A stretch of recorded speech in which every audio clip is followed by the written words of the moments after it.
It's an open meeting, so if you're free, available.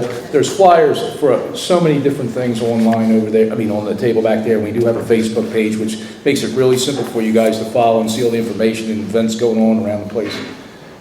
Lily's going to take it over there, and let's get started. Welcome.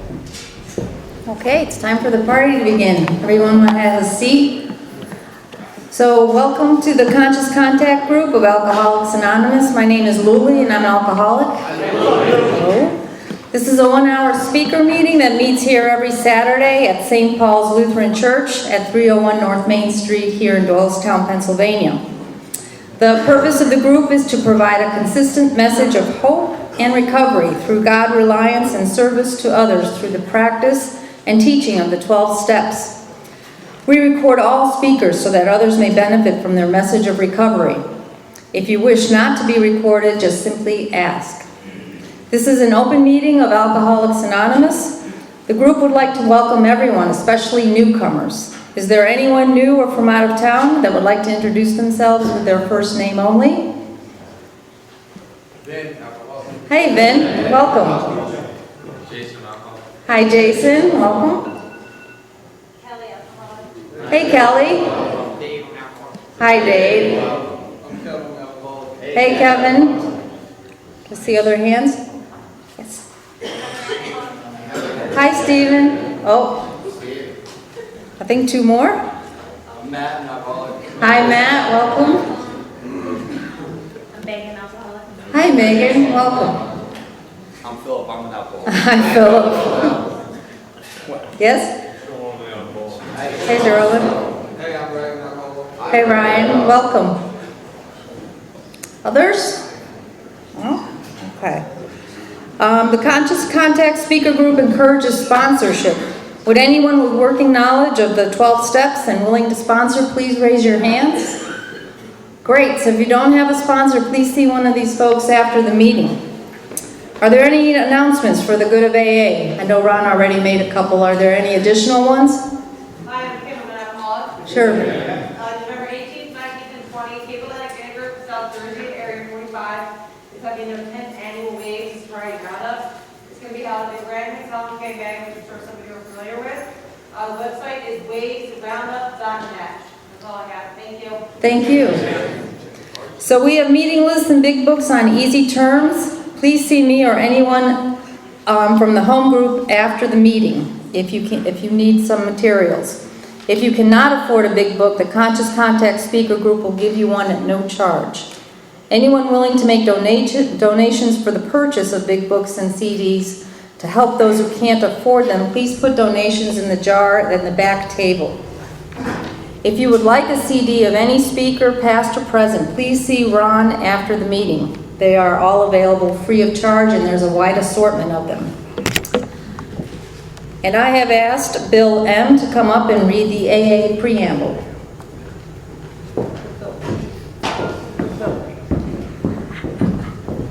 My name is Bill, I'm an alcoholic.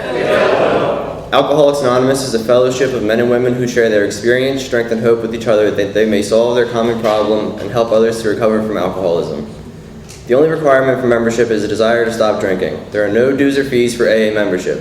We are self-supporting through our own contributions. AA is not allied with any sect, denomination, politics, organization, or institution. It does not wish to engage in any controversy, neither endorses nor opposes any causes. Our primary purpose is to stay sober and help other alcoholics to achieve sobriety. And I've asked Bill to come up and read the AA 12 Steps of Recovery.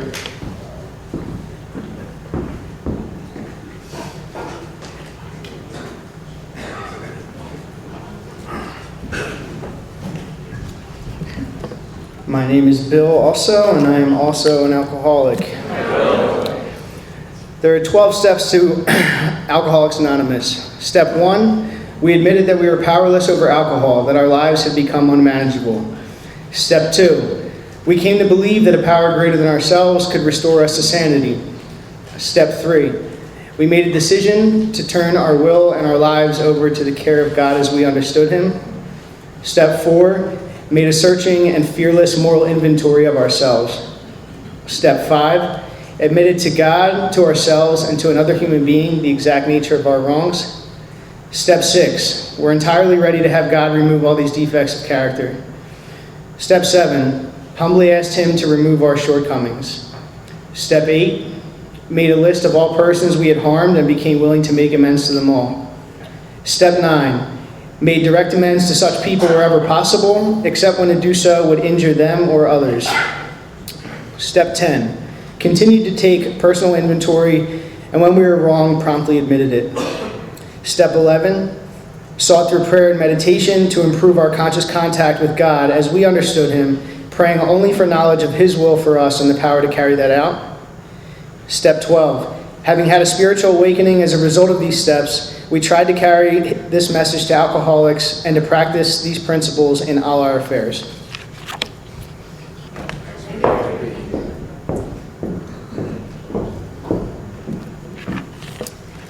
Okay, we have a 7th tradition. Every AA group ought to be fully self-supporting, declining outside contributions.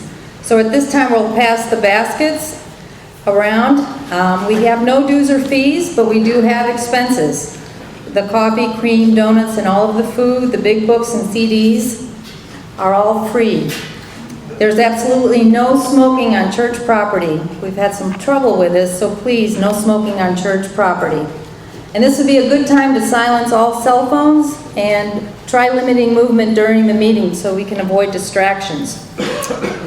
So at this time, I'm going to take some time to introduce our speaker. He is on loan to us tonight from the Design for Living group in Neptune, New Jersey, and he is a very good friend of the Conscious Contact Speaker Group. And I ask that we give him a very warm welcome. Please welcome Jimmy A.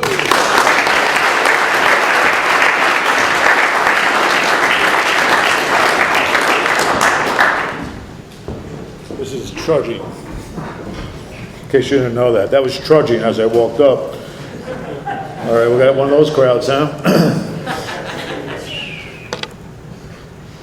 That walk from the chair to up here used to be like the death walk, but now it's just the anxiety walk. And, you know, the idea is, come on, God, just click in, click in, click in. All right, one of those crowds, huh? It's going to get higher. A little higher? Yeah, it's going to loud. All right. I'm Jimmy. I'm an alcoholic. Grateful to be alive and sober. My home group, as was just stated, is a Design for Living group in Neptune, New Jersey. Big book step meeting that meets on Sunday nights. And we have a speaker meeting that meets on Wednesday nights in Asbury Park, New Jersey. And I have a sponsor. His name is Bob B., and he's from St. Paul, Minnesota. I got a service sponsor. His name is John Q., and he's from New Jersey. And most importantly, I got a sobriety date, and I've been sober since my first meeting on March 28, 1987. And boy, do I need all those things in my life, you know. And it's really nice to be here. I'd like to thank Ron. When the meeting started about 3 years ago, Ron had me here, and I spoke in the back room with the kiddies. It was like an audition. He goes, if you do real well, we'll bring you up front with the big people. So here I am. So thank you. If anyone was here 3 years ago and you're still here, maybe the talk was effective, but if not, but I'm just really happy to be here, and who knows where this is going to go, like, you know, like most talks, you know, we'll see what God just pushes out of my head. I hope you experience what I'm experiencing one day. I know there's a lot of young people here, and it's something that comes with age, unfortunately. It's this sense of serenity and peace and gratefulness and blessings, and I don't know how to put it into a ball. I like to put it into a ball, and as you get older, or as I get older, a lot of things don't bother me anymore. I remember being new in AA and everything bothered me. I was worried about everything, I was concerned about everything, always talking to my sponsor about everything.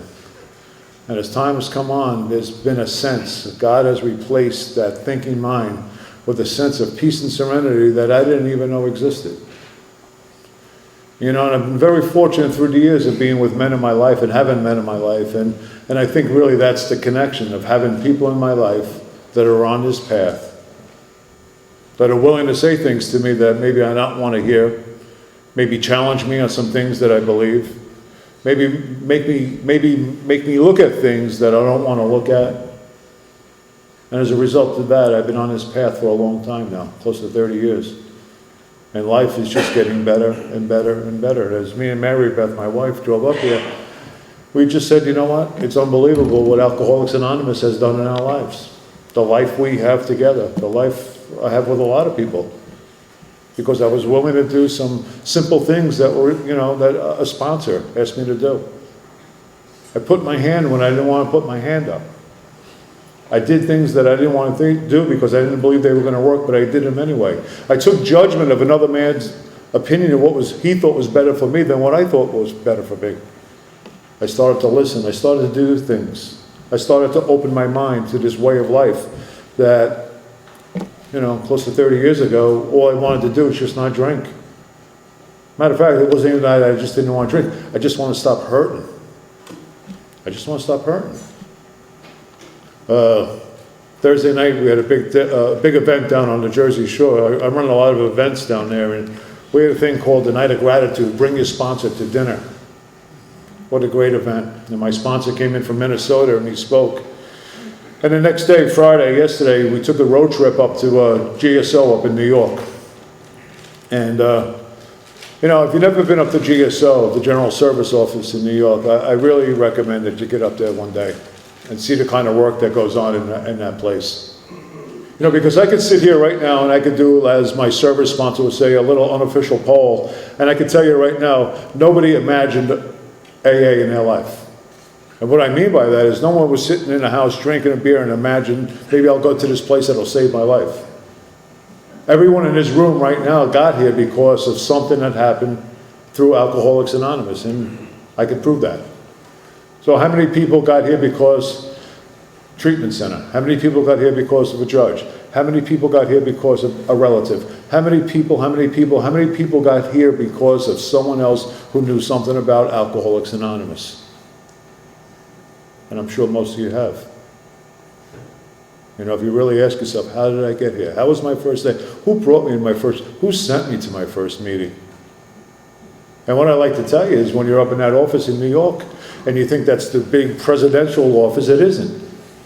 They work for us. They do the work for us.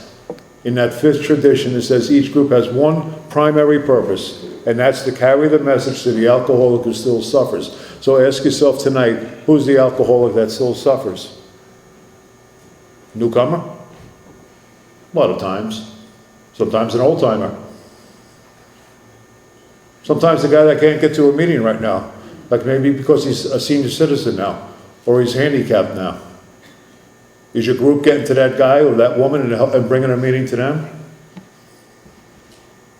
I like to ask you, or I like you to think about the person who still suffers that doesn't know right now you guys are sitting in here right now.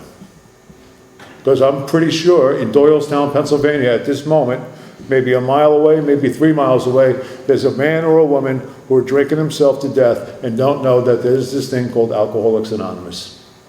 And my question to you, the question to the group or all your groups is, how are we going to get that person? How are we going to inform that person that we exist? Because that's really our challenge in Alcoholics Anonymous, is to carry the message to the person who doesn't know we exist. And that's what we do with our service structure. We try to get to that person. And I'm talking about this because when I sat up there in New York and I was with my sponsor with 50 years of sobriety, and my service sponsor who I went out with last night who has 40 years of sobriety, I saw two guys that are on the firing line of life trying to carry a message to the alcoholic who still suffers. And that's what I want to be like, those two gentlemen. Because I know, and as I share my story, not drinking and just going to meetings doesn't solve the problem. Makes me sicker when I don't do anything, right? We all know that. Well, hopefully you'll know that.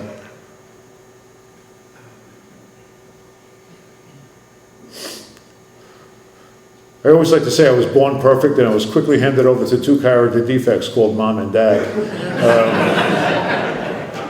I was born and raised up in New Jersey, right outside the Holland Tunnel in a town called Jersey City. My friend Philip here, he's probably one of the few guys who got out of the neighborhood alive. And you know, and I think a lot about, I don't get caught up with the drunken log a lot, but, growing up I grew up in I look young, but but I'm 58 years old, and growing up in the 60s, and that's another blessing. I hope you all look like me and Ron at one point. Growing up in the 60s, I've grown up in a blue-collar neighborhood. I'm growing up in a neighborhood where the only requirement for membership is 5 or more kids. I'm growing up in a time when, all the dads worked, all the moms stayed home, And I grew up in a time when, this disease of perception that every one of us suffer from was a very confusing thing. Because what I would see alcohol do to people is a couple of things. Well, 2 really major things. One, I would see the ease and comfort that would come at once by taking a few drinks. And I would see that because my dad was a very hard worker. My dad was a butcher. My dad was a tough guy, a rough guy. My dad wasn't a hug me type of guy. He wasn't I love you son type of guy. He was a guy that provided for his family. And when he came home, he was restless, irritable, discontent without a drink. But the magic happened every day about 5 o'clock. Mom would make that pitcher of martinis and Manhattans, and he would start drinking one. My mom, who took care of 5 kids all day, she would start drinking the other one. And pretty quickly, I would see the ease and comfort, the happiness that would come by taking a few drinks. I could see that the effect produced by alcohol was a magical thing, the magic elixir, as we like to call it. And I would see, we would fool around, we'd have fun. Dad, who was so tight, all of a sudden, we'd go out, have a catch, all this dad and son type of stuff. But then I saw the dark side of what alcohol does too. Because my dad was an alcoholic, but he probably, I used to say he was an alcoholic, but he was probably more of a hard drinker. But he still had that Dr. Jekyll and Mr. Hyde personality that some days he would come home and he'd have a few drinks. And, a lot like me, sometimes I could drink a case of beer and it feels like I'm still sober. But then some days I could have 2 glasses of wine and I'm bombed out of my brains. My tolerance level is up, it's down, it's all over the place. And sometimes Dad would come in the house and he'd have those few drinks and you're waiting for the happiness to start. But then all of a sudden, here comes the angry dad. The guy that's throwing the plates across the room. The guy who's flipping the kitchen table over because my mom doesn't have doesn't have dinner ready. The guy that's beating my brother, because, we didn't have timeouts back in those days. You got your ass kicked. Oh, I'm sorry. And that's the way it was. That was the way we grew up, And I don't blame my fathers, and that doesn't make me alcoholic either. But that was kind of my perception as I'm growing up of what alcohol does. And when you have a family of 5 or 7 and you have a neighborhood of 1,000 kids, there's always a party for something. There's always a barbecue. There's always a christening or birthday party, whatever it is. And the common denominator all the time and all those things is alcohol. And so we would have barbecues and my uncles would come over and the neighbors and I would see what would happen. Growing up in the city, I suspect a few of you are like from the Philadelphia area. It's a lot like that. There's a bar in every corner. And I'm going up to the schoolyard to play ball, and and there's a bar. I'm 10, I'm 11 years old, and I look into the bar, and I can see the guys, I can see the girls, the ball game on the TV, the pool table. And again, I'm young. I haven't taken a drink yet, but again, the mind is this idea is being formed, this perception that alcohol is a good deal. It's going to be a lot of fun. I can't wait to do it. And I'm sure I sneaked some drinks here and there. I don't even remember, but I do remember my first drink, or my first drunk, I should say. 45 years ago. I could remember like it happened this afternoon. I can't remember what I did yesterday, but I can remember that first time I drank. And here I am, I'm in a cemetery down on this Ocean Avenue in Jersey City. And I got those strong warnings that a lot of us get from our parents. You better not be hanging out with that gang. You better not be hanging out with those guys. You better not be doing those things. And here I am, I'm in there and I'm scared because, I'm going to do something that really is against my parents' wishes. I was trying to be a good boy, but, the devil was dying to come out, And here I am in that cemetery, and here comes that first bottle of beer. It's called Colt 45, malt liquor, And I stick my hand in there, and I start chugging on that. And here comes that second bottle of Mohawk Blackberry Brandy. And I start drinking that crap, and all of a sudden, in a very short time that night, I'm in a blackout. I'm throwing up purple. I get a beating from my father, and guess what? I can't wait to do it again. The hook is in. Fast forward 45 years, I stand here at this moment right now, and I could look back on that night, and I know I'm alcoholic. Why do I know that? Because I suffer from a few things that normal people out there don't suffer from. Number one, I have an allergy to alcohol. I got this thing called the phenomenon of craving, that once I start, I can't control the amount I take. and I know I'm drinking alcoholically right out of the gate. 2, I got this thing called an obsession, an idea that's so strong it overcomes all other ideas. Most people would say, man, I'm not doing that again. Man, I don't want to get a beating from my father. Man, I was so sick that next day. You know, I probably needed my stomach pumped. But no, I can't wait till next weekend. The hook is in. I can't wait till the football game next weekend. I can't wait till after the dance. I can't wait, you know? And the third thing I have, and I don't know I have, and I heard it from a million podiums, and I suspect a lot of people in this room have. I got this thing going on. I don't know what it is. This feeling of indifference. This feeling that I'm not right. This feeling that I'm not good enough. This feeling that I'm not handsome enough. This feeling, this negativity, this perception that, you know what, I got to fill it with something. Now, I don't know that as a 13-year-old boy. I just know I feel different in my own family. I got 2 brothers, 2 sisters. They're very successful at school. They're very smart. They're doing things that I'll never do. And right out of the gate, as a young kid, I'm always comparing my insides with your outsides. You look like you really know what you're doing. When I sat down with my sponsor one of the first times and we went through that 3rd step, guess what I found out about me? That I like to play God. And I didn't even know that. So you see, as a young kid, I had that script. And like I said, when I come out of my mom and dad, well, out of my mom and I'm a perfect kid, why I make a little joke of that is because what do perfect people do?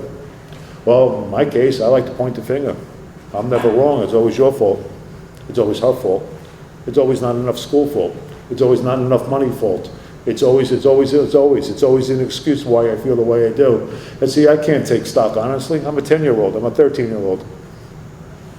I can't look inside. I don't even know what that is. So I have to blame people for it. And see, I put expectations on every person in my life. I put expectations on my girlfriends, my teachers, my parents, and guess what? None of you guys are going to live up to my expectations, right? So what do I get when you don't do that? I get a resentment. And all of a sudden, the reason why I feel the way I feel is because of you. So let me have a drink. It's very convenient. That's why we justify the first drink all the time. I'll always rationalize the first drink. Matter of fact, I'll always rationalize my behavior, right? Because my behavior is progressive too. Not only is my drinking progressive, my behaviors become progressive. But I don't know that until I land in here and you guys sit down with me and start to talk to me about what's really going on. You start to talk about that thing that's deep down within me that I don't even know what it is and I don't even understand what it is, and that's called untreated alcoholism. So here I am, you know, growing up, you know, very active in sports and doing all those kind of things. But at 5th grade, my parents did something that was really like unbelievable that they would do to a guy like me. They took me out of the public school system and they put me in the Catholic school system. And see, what I couldn't see at the time was my parents were trying to improve my life. But what I saw was, I can't believe you did this to me, the perfect little kid, because it's always about me. See, I'm building a case against my parents, and I don't even know it. And that's really what a resentment is. We're building a case. And we're building a case because eventually I'm going to use that and I'm going to just blast it right into your face. You know, so here I am, I'm building a case against my parents. You didn't do that to my brothers and sisters, but you do it to me. You pulled me away from my friends, and you put me with these little things that are around that big and they look like penguins. And I don't even understand them, because they're cunning, baffling, and powerful back then too. And they're not like the modern day nuns, they're like the old nuns, the flying nun, you know, and they like to beat you with rulers and stuff like that. And it was like Dad and Mom said to every person that was ever in my life, if it needs a smack, give it to him, you know. And that's the way it was back then, no. But here I am, you know, I go, you know, I get through grammar school, and I'm not going to spend time in the 60s, that's for sure. But life moves on, and I'm in high school, and back then the drinking age was 18 years old in New Jersey. I think it was in Pennsylvania too. The alcoholic life seems the normal one. And as a 17, 18-year-old kid, I'm taking public transportation back and forth from home to school. And I go to a prep school, and I dress like this every day in prep school, jacket, tie, sports coat. And back then I had hair on my head, and I had a mustache, and, you know, I looked a lot older than I really was. And it wasn't uncommon to go into this little corner bar and order or get an 8-pack or a 6-pack for the ride home on the bus. And I'm 17, 18 years old. You see, the mind says, doesn't everyone do this? Doesn't everyone get a couple beers to drive home from school? You know, we got to take the edge off, right? Algebra was very tough today, you know? I need some relief. And see, I didn't see anything wrong with that. And I would get home and my parents would question me, and they'd blast me, and they'd ground me, and all that stuff that goes. But I really didn't care. And what I started to experience was this feelings of, I really don't care. I don't really care about anything. I care about me. I care about drinking. I got those fair weather friends that we find out that we have. And I just lived this life of drinking. I go to college. I go with 9 friends from Jersey City to a university here in Pennsylvania. And I get there and it's like the old movie, like Animal House. I never go to class. I never study. And I'm drinking around the clock in college. And after 1 year of school, you know, I basically leave school. I left school. Because why? Because I don't have the ambition to succeed. I don't have the drive for success. I don't have any of that stuff. I'm just a drunk and I don't even know it. By the time I'm 18 years old, I'm drinking on a daily basis. And I'm not drinking to get loaded every day. I'm just drinking because this thing inside me that I don't even know what it is yet. It's the driving force. It's the search engine. When I got to Alcoholics Anonymous in Jersey City, the old timers, the first thing they told me was that we all suffer from a thing called, their description was, alcoholism is a soul sickness caused by a separation from God. This sickness deep down within. I understand it today. I didn't understand it back then. Chuck Chamberlain, who wrote that book, you know, A New Pair of Glasses, talks about something that's really important, that all of us in this room right now suffer from one thing and only one thing that encompasses all things, and that's a conscious separation from God and a conscious separation from each other. And when I heard that and I look back at when I was in my active addiction, guess what? There was no God in my life. Even though I had these things called mom and dad, I never was really attached to them. Brothers and sisters, we came and go. Relationships, we came and go. There was really no firm bedrock that I stood on as I was in a relationship with anyone. It was all about Jimmy all the time. And see, when you're in that mix, or in that mire, or in that bitter morass of self-pity, there is no connection. There is nothing. And I'm drinking 18, 19, 20. Fast forward, I come home from college, no trade, no education, don't have a connection to get a job. I'm a loser. And I just start my daily barroom, you know, sitting in a barroom every day, complaining about the sad state of the nation. I don't have this, I don't have that. I'm not willing to get off my ass and do anything about it. You know, I'm envious of everyone, I'm jealous of everyone. You know, friends are getting married, friends are moving on, friends are getting jobs, houses, cars, and I'm just stuck in a bar. You know, I had this crazy idea that maybe I'll go down to Union Hall, become an iron worker. Little do I know, I'm afraid of heights. I'm afraid of standing up here right now. You know, I'm just like really, really lost and confused. And I don't know what to do. But drinking's not my problem. It's you. It's situations. It's things in my life that's my problem. Drinking gives me relief from all of those things. That's the lie I tell myself. I'm in a bar one day and, you know, I'm the type of guy, maybe some of you guys are this type, that if I fix my outside world, I'm going to feel better on the inside. And I see her finally. She's standing against the wall in a bar. I grab my sister over here. I say, you know what? If you introduce me to her, I'll buy you an illegal substance. And she did, and I bought an illegal substance, I met the girl, and 7 months later I got engaged to get married. That's how I do relationships. I'm not proud of that, but that's just the way it is. You know, and little do I know I'm a full-blown alkie. Because again, the alcoholic life seems a normal one. When you're hanging around with guys that are just like you, we all look alike, don't we?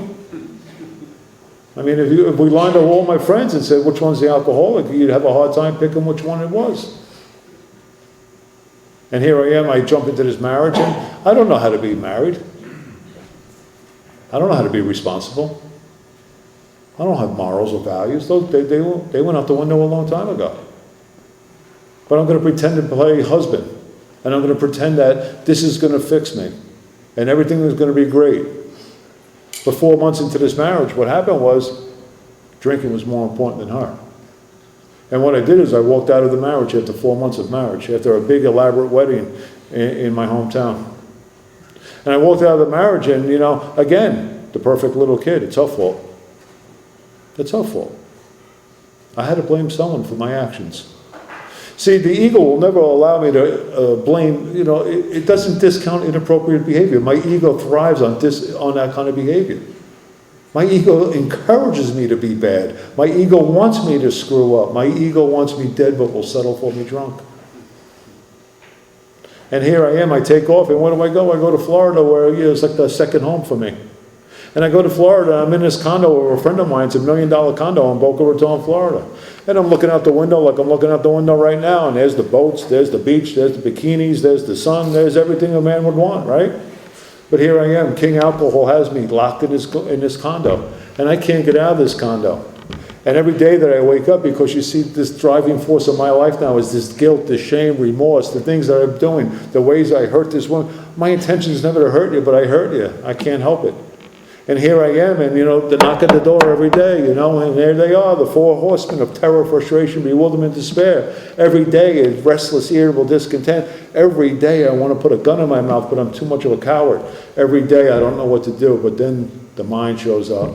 And the mind says what the mind always says, why don't you have a drink, Jim, and we'll think this out. And see, I don't need a drink to feel the ease and comfort. I just know that this bottle of Johnny Walker Red, when I crack that seal, I'm going to be all right in a couple of seconds.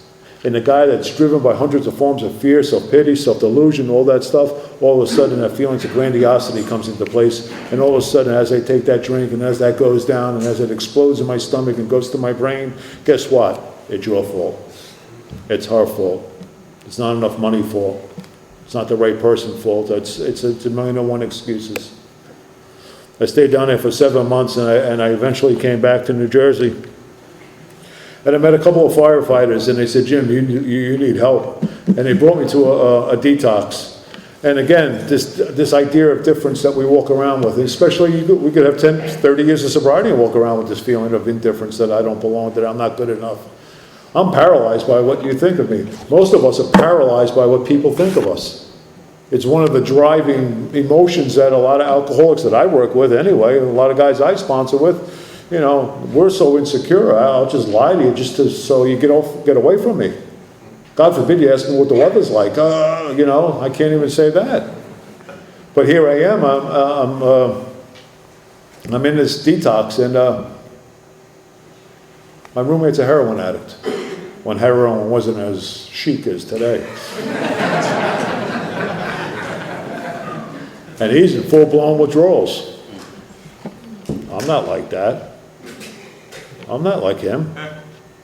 I'm not going through what he's going through. And I AMA my way out of that and back to the bar where I belong, where everything in life goes on in the corner bar. Where it's just like that, you know, I heard that once before, you know, it's like the Cheers bar. You know, everyone knows your name when you walk in, you know, hey, Jim, you know. By the end of the night, it's like, Jim, get away, you know. And I go back to the bar and I do things that are unbelievable. You know, I'm the guy, and maybe some of you guys are in this room like this, you know, I'm the guy who builds a bright future for myself, and I tear it down with a senseless series of sprees. I always have good prospects. I always have good intentions. I always have a good plan. But give me a drink and it all goes out the window. So here I am, I'm in a bar one day, and any chameleons in here? They don't have chameleons in Doylestown? Oh, one? Thank you. In case you young guys don't know what a chameleon is, I pretend to be someone I'm not. Anyone a chameleon now? Oh, thank you. Honesty's a good thing in here, I'll tell you. It's really the golden rule of recovery, is rigorous honesty. So here I am, and my wife hates this story, but I like telling it because it just shows you what an idiot I really am, and that you don't have anyone special standing in front of you. So in Jersey City, you know, we used to have these bars. We used to have the St. Patty's Day Parade, and, you know, and it was a big deal. You know, the St. Patty's Day Parade was one of the biggest ones in New Jersey, and some lunatic politician thought it'd be a good idea if we let all the bars in Jersey City march in this parade. You know, so you had the bagpipers, you had the police, you had the firefighters, you had the Cub Scouts, you know, you had everyone, the politicians, and they would leave all the bars at the end. So it was like a 3-hour wait before you saw it to walk. So you would have all the cars open with the trunks, drinking beers, you'd be getting hammered, So each bar had a flag, like a bar flag, I don't know, it was a flag, And the idea was, a privilege was that if you were the one carrying that flag, you were like a big shot for that day. So one year they asked me to carry the flag. And I'm like, oh, this is unbelievable. I couldn't believe it.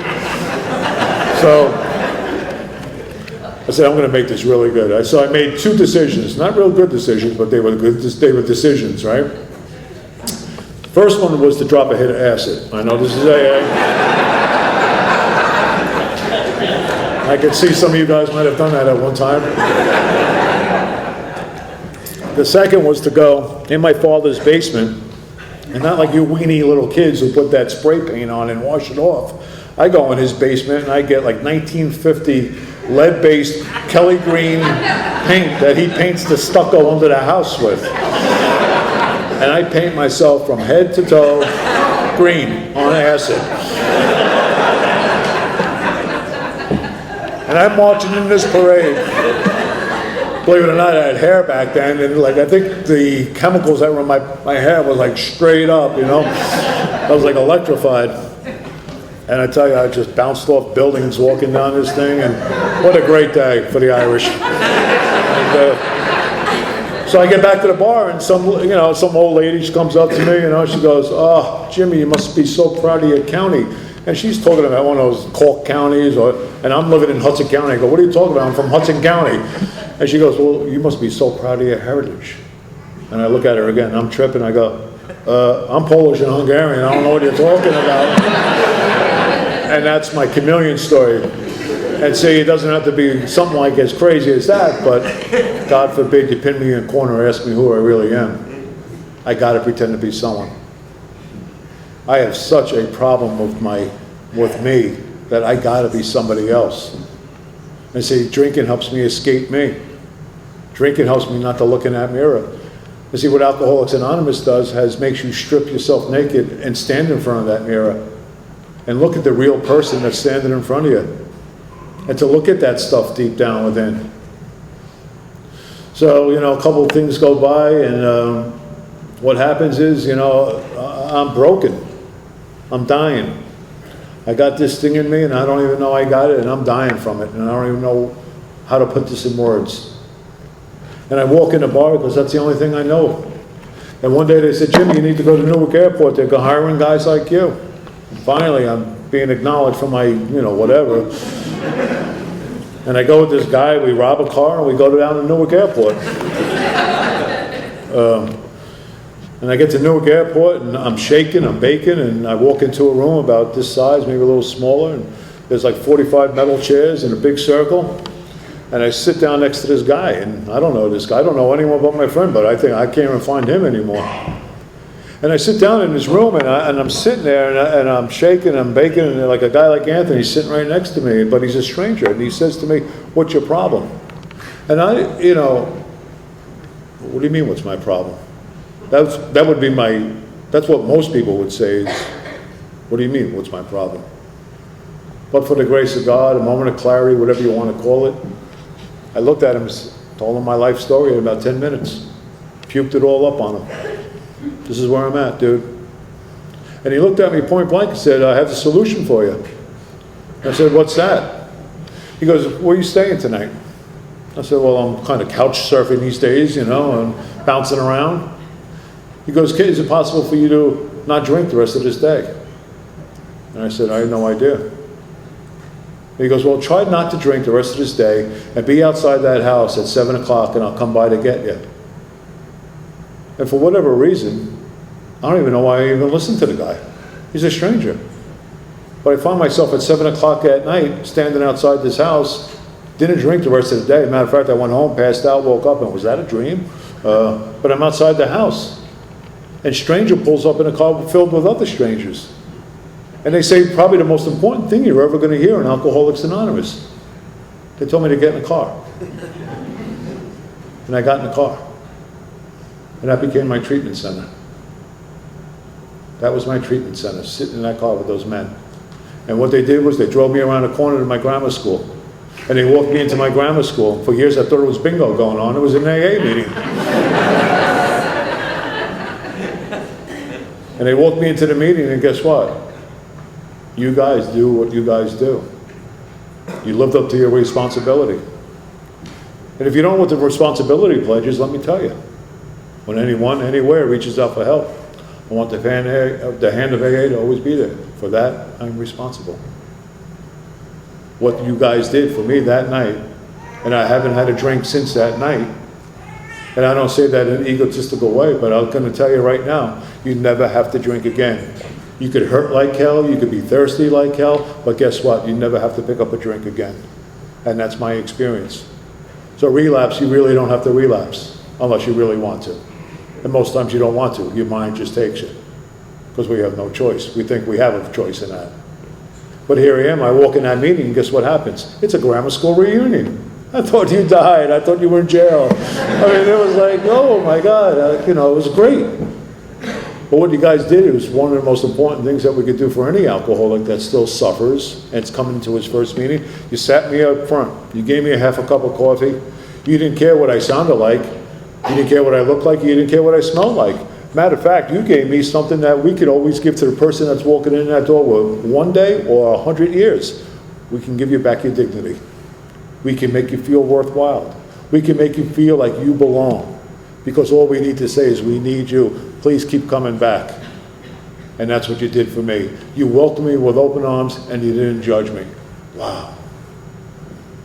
What's my primary purpose? To carry the message to the alcoholic who still suffers, especially the newcomer when he shows up, and we pull him on this lifeboat called Alcoholics Anonymous, and we give him these 12 principles, we sit him down, we give him a job in AA, and all of a sudden, 2 years, 3 years later, we see the lights are on.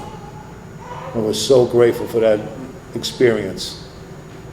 So here I am in AA, and I'm doing everything in AA right out of the gate. Why? Because, I got old-timers in my life. Old-timers don't let you get away with anything. Every time I'm trying to get out the door, I got the hand on my back. Let's sit down. We got ashtrays to clean. We have chairs to put away. We have coffee to make. We have things to clean up. We have a lot of things to do. And I started to learn the importance of being a group member, a home group member, what that means. And the question is always, am I a committed home group member? Well, a home group member, to me, is someone who does not show up 5 minutes before, leaves 5 minutes after. Someone who does not participate in business meetings. Someone who does not have put the literature out or greet the newcomers or have greeters at the door like you guys did to us tonight. And I started to learn the basic value of a home group and what a home group means to a guy like me. A place of safety where I could walk in and see you guys and get a hug and have a laugh, have a cup of coffee and tell you what's going on in my mind. A very sacred place, the home group. The heartbeat of Alcoholics Anonymous is my home group. I can't stress that in any more language than that. This is a sacred place for a guy like me. I gotta belong. I need to be here with you guys. You guys understand a guy like me. I love in the book when they talk about the rolliness and levity, the laughs, the things we laugh at. I hit a tree last night. We laugh at that, My parents would be horrified, Normal people are horrified. I was driving down 95 and sideswiped 12 cars. Yeah, keep coming back. But we know underneath that, right?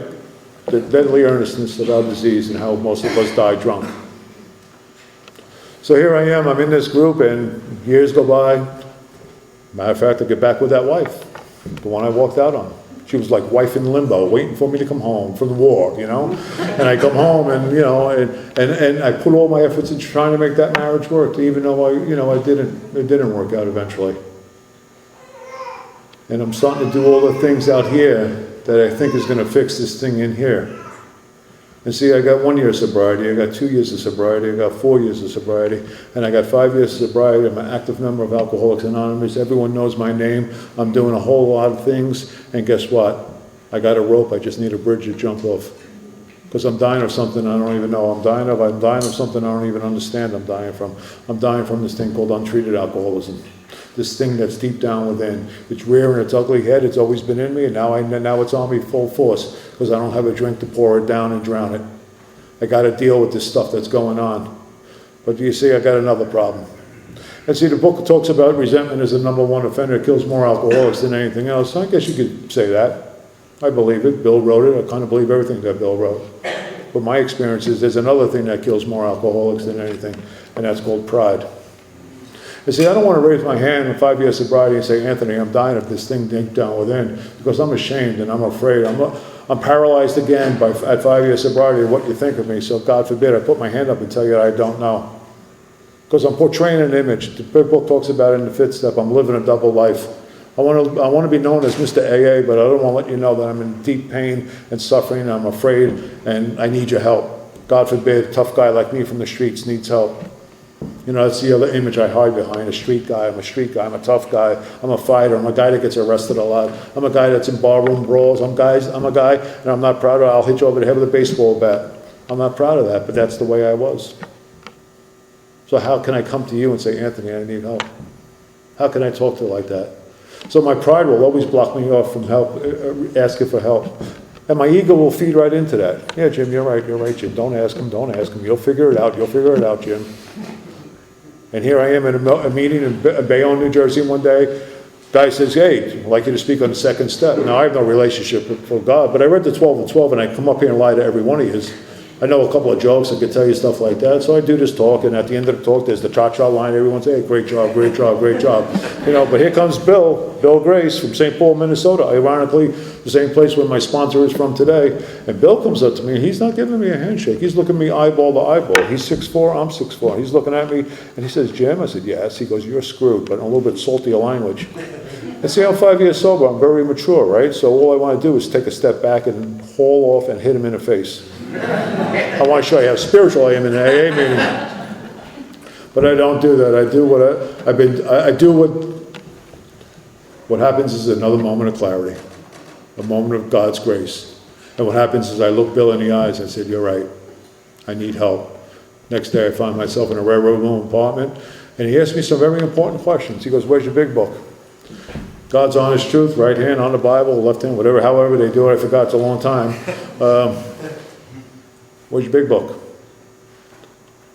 What's a big book? 5 years sober. What's a big book? No idea. Kind of pathetic. Because back then we had speaker meetings, we had 12 and 12 meetings, we had group discussion meetings, or disaster meetings, however you want to look at that. But here I am, I don't know what a big book is. Now I know that big books around, I know there was meetings like that around, but that wasn't like it is today with all these solution-based, as we call them, meetings and big book meetings, and I don't have a big book. He asked me 3 very important questions right after that. Well, 4 really. The first one was, how long can you hold your breath? How long can you be in a program of Alcoholics Anonymous and not work the 12 steps? How long can you hold your breath, Jim? And then he started to ask me a couple other questions. How are you showing up, Jim? How are you showing up in your wife's life? How are you showing up on a job? How are you showing up with that sponsor you have? How does it feel to only give them 30% of what's really going on because you're too afraid to be accountable in your life? And that was the second question. Are you being accountable? Are you talking to your sponsor? Are you talking to your wife? Are you talking to the people that are important in your life? Do you have your network of guys, and are you honest with them, Jim? Are you really honest with them? Because like I said earlier on, the golden rule of recovery is rigorous honesty. How it works tells us 3 times, we're not honest, we're not getting sober. We're not going to stay sober. How honest are you, Jim? Then the last question he asked me was, are you being of service to God? What? And are you being of service to others? I give Bob a ride once in a while. He's a pain in the ass, but I give him a ride. And as he was unlaying these questions to me, he wasn't looking for an answer. What he was doing was painting me into the wall, into the corner of the wall. He asked me, what makes me alcoholic? I drink too much. It's about the best I can come up with at 5 years of sobriety. Little did I know about this hopeless condition of mind and body that everyone in this room suffers from if you're alcoholic. Little did I know about this phenomenon called craving. Little did I know that when I take that first drink, I have no power, choice, and control in my body once I take that first drink. Little do I know I have this thing called an obsession. And little do I know that I have no power, choice, and control in my mind prior to the first drink. And little do I know I got this spiritual malady deep down within. And it's disconnecting me from you, and it's disconnecting me from God. And it's fear-based, it's ego-based, and it's filled with a lot of anger and a lot of other character defects. and it's the pipeline to my mind. And since all action is born in thought, guess what? My thinking's pretty screwed up most of the time. And if my thinking's pretty screwed up, my action's going to be pretty screwed up. Old timers used to say this, and old timers in here might remember this old AA doozy. Stinking thinking leads to drinking. Sounds corny, right? How true it is, though. Because guess what? If this thing is not connected to power, it's going to be connected to the next drink. It's only a matter of time. And that's my experience. So here I go with Bill Grace. He's about 15 years sober at the time. He eventually picks up a drink after 16 years and dies. And he takes me through the big book right before he dies, right before he relapses. And he had full-blown AIDS. He was a product of the 80s. He had lesions all over his body, and he was dying. But he was helping me, and he was loving me, and he was giving me all that he had. And he became the most important person in my life. Because some unbelievable things happened with this guy. He opened the door of Alcoholics Anonymous to me, and what I'm really suffering from. And he put me on a pathway that really goes somewhere. And I started to share things with a man for the first time in my life. And I started to love a man for the first time in my life because I didn't know how to love anyone. And he taught me how to love another man. You know, I had that homophobe, that racism, I had all that crap that I went through. But I learned how to hug a man, you know. I learned how to say, I love you, Bill. Thank you for everything you're doing for me. I got to talk about the things that were deep down within me with another person and let them go. I wrote an inventory. I did a third step. I held his hands. I was looking out the window, but I was holding his hands. And we did that third step prayer, and I got off to my knees, and I did that writing. And I started to uncover and discover and discard the things that are blocking me. He said, Jim, we have a goal line. It's the sunlight of the Spirit. It's right out that window. See it, Jimmy? Can you see this? And he would point to these things and say, there's the sunlight. Can you see it? Can you see it? And I'd look out the window, and it'd be bright and sunny outside. He goes, that's all you want to do is get there. But in order to get there, we have to look at the stuff in here. And you'll get there as long as you start cleaning up the stuff that's in here. As he started to walk me through the steps, and as I started to uncover, discover, discard the things that were blocking me from God, and get down to the causes and conditions of my alcoholism, I started to find out how angry I am. I started to find out how what a tough guy like me is really just a scared little kid in a big boy body. And I started to look at the guilt, the shame, remorse, the things that were blocking me from this power, and the things that created harm in your life. And I had to start looking at things that were very uncomfortable. And I was 28 years old, just turned 29 years old. And I'm like, man, I don't want to look at this stuff because I'm still a little boy, you know? I don't want to be grown up. But he's holding my hand through this process. He said, Jim, you'll never get free if you don't. You'll never get free if you keep on holding on to this stuff. You'll never get rid of that anger. You'll never get rid of that fear unless God comes into your life. Lack of power is your dilemma. You need to access power. And there's only one way to do it for a guy like me and you, and that's to get rid of the stuff that's blocking me. And as uncomfortable as it was looking at stuff I didn't want to look at, I looked at it. And when I sat with him and I did a fifth step and I uncleared all that stuff, guess what? I had the most unbelievable experience of my life. Sitting on a little pier overlooking Liberty State Park in Jersey City. The Statue of Liberty's right there. The World Trade Center's right there. Ellis Island, all symbols of freedom in my mind today. I'm sitting there and I'm a free man, and for the first time in my life, I'm okay. I know I'm okay because I've just shared my life story with another person for the first time.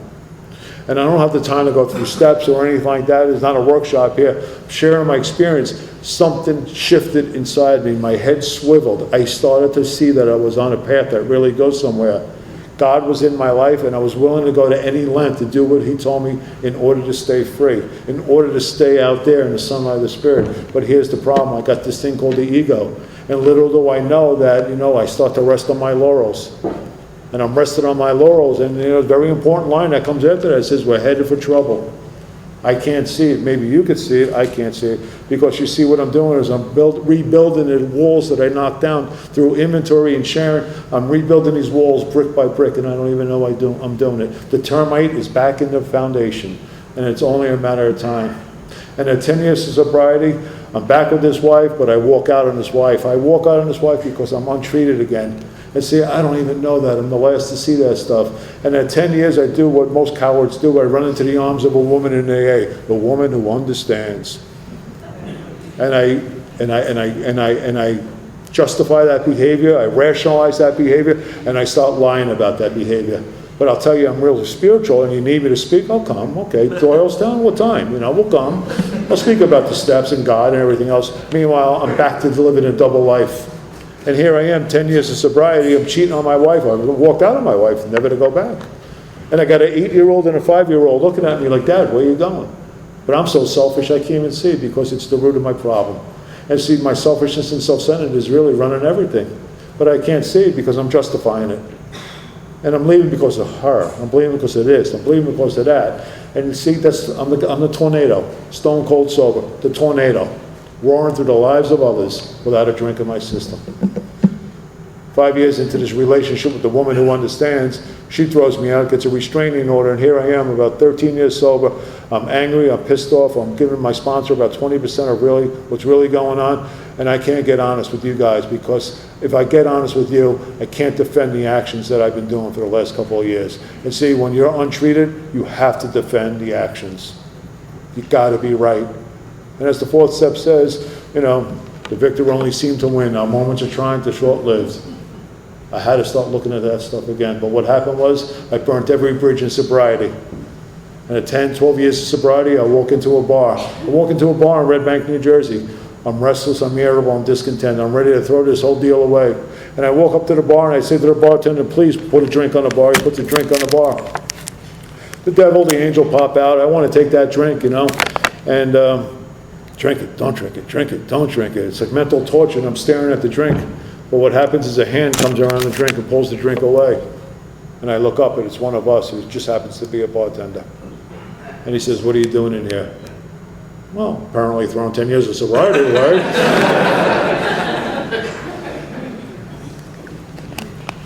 Long story short, 2 days later, I run into my sponsor who I had for about 15 years after. A lot of you guys know him, Peter M. He's giving a workshop and basically put my life back together with the help of God and you know, just a lot of hard work of getting honest again. You know, that marriage didn't work out. I got divorced. I got in a real bad accident. I got retired in 1999. I've been operated on about 36 times. I've had a lot of major problems. I'm one of those guys that says I'll never get married again, and then I met Mary Beth about 2 weeks later, and then, she's not even laughing at that one. No, I met Mary Beth. Mary Beth, my wife, her home group used to be in the World Trade Center, the Tower Group, and obviously we know what happened there, and we used to go up there and speak up there, and you know, we started to go to have a couple cups of coffee, a couple dates, and we got married, and it'll be 12 years coming up in a couple of weeks, and what a blessing to have her in my life. I hate when men say, I don't want a girl in AA. I love the fact that my wife's a sober member of Alcoholics Anonymous. I love the fact that she does her deal, has her sponsor, has all her little girls running around after her. I love the fact that she takes care of herself and I don't need to do that for her. And she loves the fact that I take care of my own self, and she doesn't need to do that for me. But when we come together, we have a recovered home. And boy, let me tell you something about a recovered home. There's no plates flying in that house. Once in a while we get a little pissed, but that's not, that's normal. But it's a recovered home. You know, we have a thing across our fireplace that says, prayer really changes things. So I think that's what it says. prayer changes, what does it say again? And I'm going to end this with, we started this group down in Neptune, New Jersey about 12 years ago. Well, the idea came about 12 years ago. We need to start a big book meeting down here. There's nothing down on the Jersey Shore. So we get a steering committee of 12 people together. We sit in my living room. We iron out what we want to do. And we've set a date, January 22nd, 2006. And we're going to have this meeting, a big book meeting. We're going to get the town fired up. 30 people are going to show up. 30 people. We're going to be excited. We opened the doors and 175 people showed up. And as some of you guys have been there, we average about 300 people Sunday night on a big book study group. And it has been unbelievable for us and for the people that have come to that group and shared with that group, and just the power of the group. And just when you walk in that door, and like you guys did tonight, the greeters that are at the door, we have D-greeters, you know, we cover every angle, and you know, we want you to feel welcome. And when we started that group, somebody said to me, well, we need to be connected to AA. We just can't be some rogue group where we steal, take the money and just spend it on whatever we want. Because when that money gets in the basket, that's not our money. That's Alcoholics Anonymous money. What are we going to do? So we need to be connected to AA as a whole.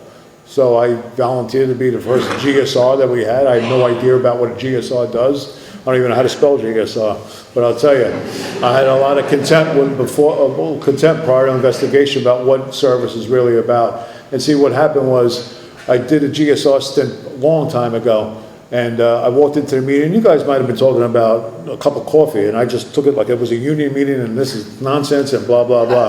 I walked out. But here I go back, and I raise my hand. A lot of times, I'll tell you, if you get active in AA, your arm goes up, and you'll be saying, don't go up, don't go up, don't go up, but it goes up. And you're trying to pull it down, and it's filled with fear and everything, but your arm goes up. Why? Because you know the life that we have in here. And so I become a GSR, I eventually become a DCM. I start to move up the service structure, and I don't even want to move up the service structure, but God keeps on pushing me up the service structure.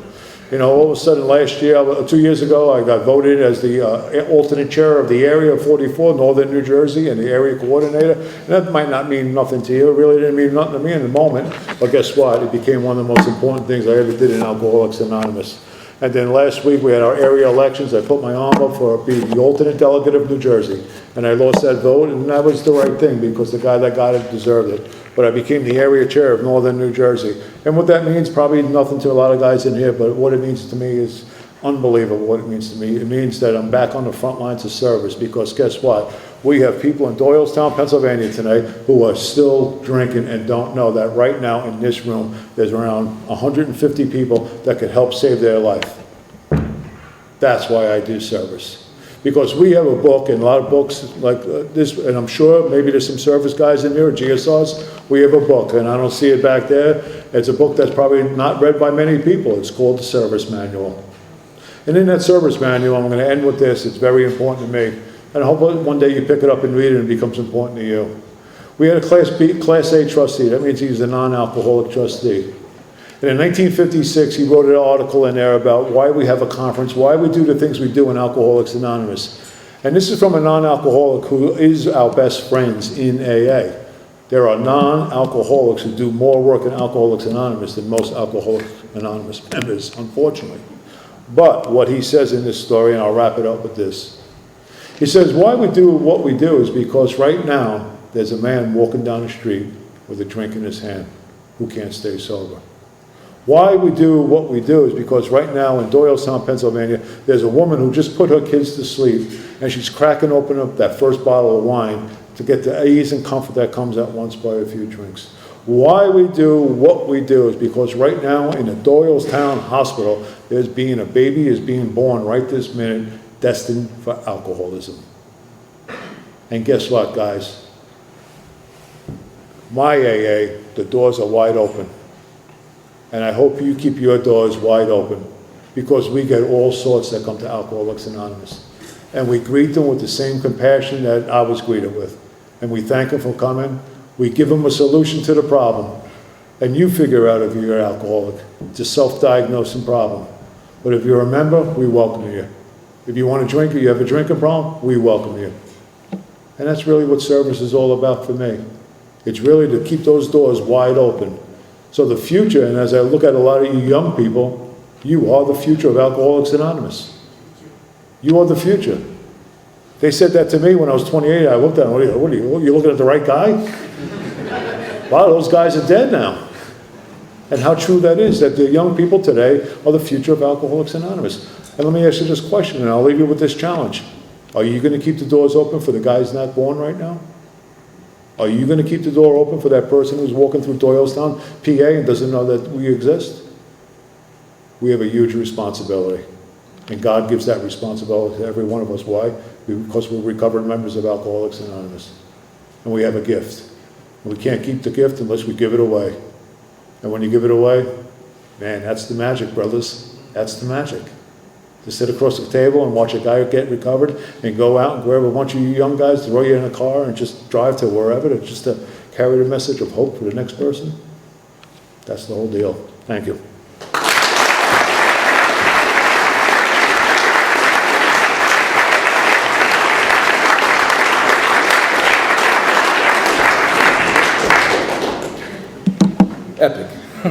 We always laugh at that. Thanks, Jimmy. Thanks for coming out. It's important that we take a line and make a line and thank our speakers. They come from a far way to be here with us, and they do that all at their own expense and their own time. Next week we have Jennifer C. coming in from the Meat and Potatoes group of New York City. It will be fun.